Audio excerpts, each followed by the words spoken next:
Hey guys, welcome back to the James Neal Be a Pro mode that I'm doing on the channel at the moment. And as you can see, this is game one. We're taking James Neal into his first game under our stewardship, and it's against the New York Islanders. So a Atlantic Division rival. It'll be nice to get off to a good start. And seeing as tomorrow, June 30th, is the NHL draft, I thought I might put out two episodes of the real deal James Neal today, just to talk about the draft and so you guys can hear my thoughts on who I think's going where and who I think teams should take. So let's start off with the Colorado Avalanche. They have the first overall pick in this year's draft, and there's been rumors about them possibly trading it. They don't seem to have a clear idea about who they want. It would make sense for them to take Seth Jones. He should be a franchise defenseman eventually, and they need a defenseman. They're very weak on defense. They have a lot of young, talented offensive players, the likes of Matt Duchene, Gabriel Landeskog, Ryan O'Reilly, who they re-signed for a lot of money actually next year. I think he's on.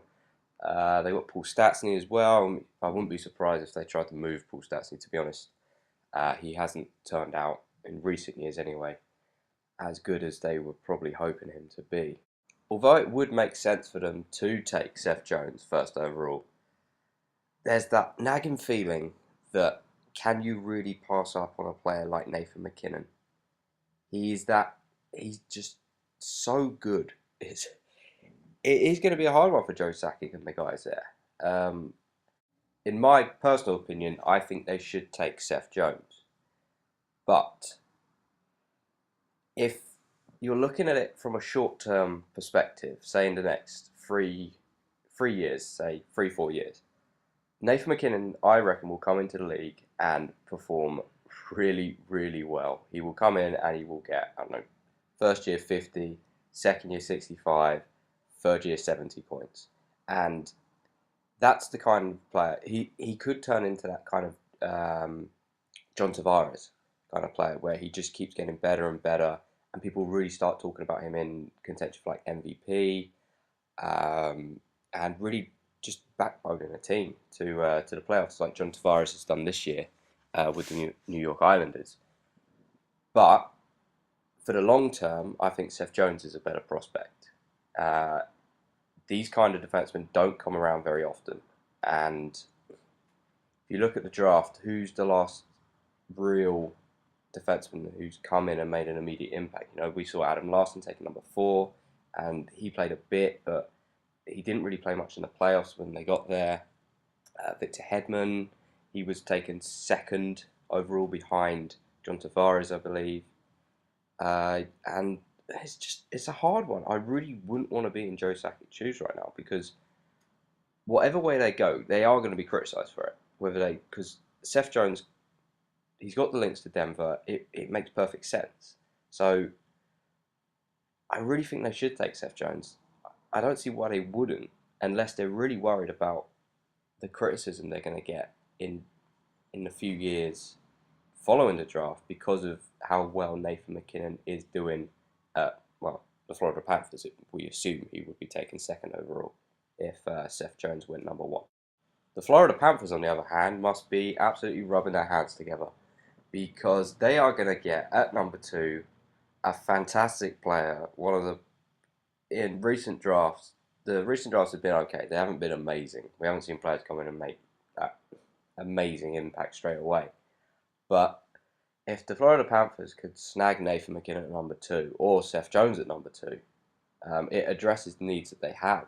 They want someone down the middle, i.e. Nathan MacKinnon, and they need someone on the blue line as well, because they have a very aging blue line. You've got Brian Campbell's there, the main man back there at the moment in terms of the older guys, and it's perfect for Florida. They can just pick up whatever one doesn't go first. They pick them up second, unless they want to throw a bit of a curveball and take Jonathan Drouin. Although I think he seems like a perfect fit for the Tampa Bay Lightning as a long-term replacement for Martin St. Louis. That seems to be a good fit there, I think, for Jonathan Drouin. the young defensemen that Florida have at the moment as well, if they were to take Seth Jones, you've got Eric Gudbranson and Dmitry Kulikov there, and they haven't really set the world alight. I believe Gudbranson has taken number 3, and he really hasn't performed to a level that they would have been expecting taking a player for third overall. So in terms of what I think the order will be for the top 3, it's really hard to say. I really hope that Colorado takes Seth Jones. I think that would be a really good fit for him there. And that would leave Florida with Nathan Mackinnon that they'd be absolutely ecstatic about. Imagine that with him and Jonathan Huberdeau in the same team. That would be pretty sick. And that would leave the Tampa Bay Lightning picking up the player who I think is a really good fit for them in Jonathan Drouin, that shorter playmaker, to be that long-term assist man for Steven Stamkos there. And they just need one more player really for that line, and then they'd be set. So guys, I hope you've enjoyed my thoughts on where I think people are going to go in the draft. Well, the top 3 anyway. And I will be posting the 3rd episode of the Real Deal James Neal series later on today, where I will be talking about potential trades that may happen at the draft. So maybe someone who's actually scored in this game perhaps could be traded. There's been rumours about that anyway. But until then, guys, have a good day, and I'll see you later.